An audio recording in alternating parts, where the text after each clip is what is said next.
Number one rule is never gift, always use a PayPal invoice. What's up, YouTube? This is Ice with GotShoesTV. Welcome to episode 2 of Reseller's Etiquette, and today we're going to be discussing reseller rule number 2. So today's topic is how to make a PayPal invoice. So we're going to start this off with why it is important to make a PayPal invoice, and then we're going to finish the tutorial with a actual walkthrough on how to make an invoice for those who don't know. So in my experiences and many others, the number one rule why you should use a PayPal invoice is it actually will protect you if you ever have to file a claim.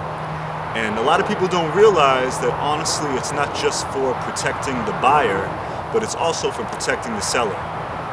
The reason for this is because there are tricks that some people can do when they gift you this money that actually will leave the seller at risk as well, not only just the buyer.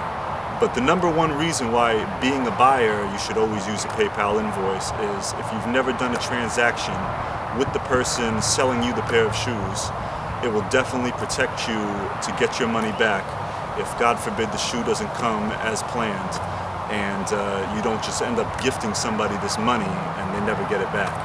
So number one rule is never gift, always use a PayPal invoice. Also, when making your PayPal invoice, the number one thing you want to look out for is writing the description very detailed. The reason for this is if you pay for an invoice and someone sends it to you and there's no description or no description of the shoe in the notes section or the description section, you may end up receiving a picture that you did not get a visual for. And what I mean by that is the seller could show you a picture of a shoe that looks great, looks exactly like what you want. You get an invoice, you pay for that shoe, and because there was nothing in the description, you end up paying for a shoe that you did not receive. They might throw in a fake shoe, or maybe the shoe's not in the same condition that it was agreed upon, things of that nature. So it's always, always, always a must to have a detailed description for exactly what your purchase is going to be. And lastly, what I want to just describe is make sure when receiving your invoice that it was not just a money request. A lot of times there has been buyers that have received the money request in their email that thought that was the invoice because they weren't so familiar with the invoice, paid for the money request and didn't realize that wasn't an invoice. What a money request is the seller just requesting you pay the money so that you may click the link in that email and just pretty much gift them that money. So what you want to make sure though is that it says in the email that you get from PayPal that is a PayPal invoice. And those are the three things you really want to look out for. And without any further ado, we're about to walk you through an easy way to make an invoice.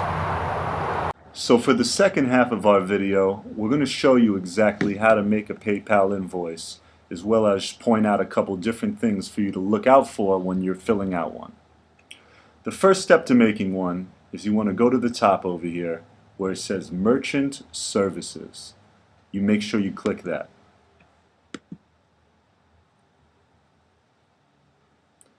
Once you get to the next screen, it gives you a few options. The options you're looking for is Send Invoices Online for Fast Payment. You click that.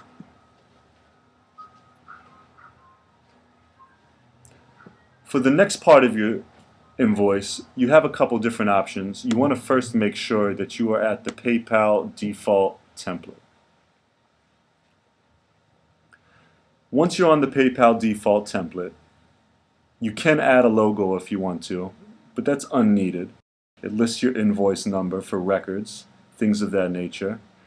The payment terms, you can actually set a date that it has to be paid by if you want to, but you don't have to. It's not a necessity.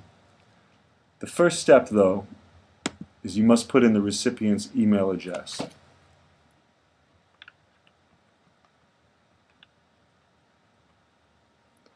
For your next step, it gives you the choice to put in the item name. Once you put in the item name, you make sure it's on quantity, the price that you want to sell, and you don't have to worry about the tax. Now here's what's important for both buyers and sellers. There is a description section right underneath. In this description section is where, if you're a buyer, you want to make sure the seller writes exactly the terms that are agreed upon for this item. If it's been gently used, VNDS, or maybe it's a dead stock shoe, whatever the case may be, you want to make sure to put it in here. But the most important part about the description section is you want to make sure it always says 100% authentic. The reason for this is to avoid ever getting a shoe that was not visualized in the pictures sent to you originally. Also in this section you can write the size, the condition, the colorway, things of that nature. Lastly, you want to go down to the terms and conditions. If you're a seller, this is the part that's important for you so that you can write no refunds or refund in a certain amount of days, whatever it may be. Note to recipient is any extra notes. I would suggest that if you are a buyer or a seller, you once again list the description of the item that you are selling or buying in this note to the recipient.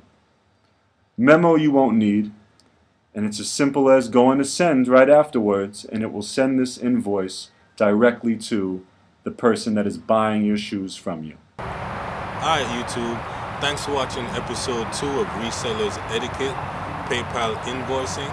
You can definitely check out episode 1, which covers double boxing. Remember always to double box when you're sending out packages in the mail. Thanks for watching. Feel free to share this video if you know anyone who does a lot of PayPal transactions. Peace.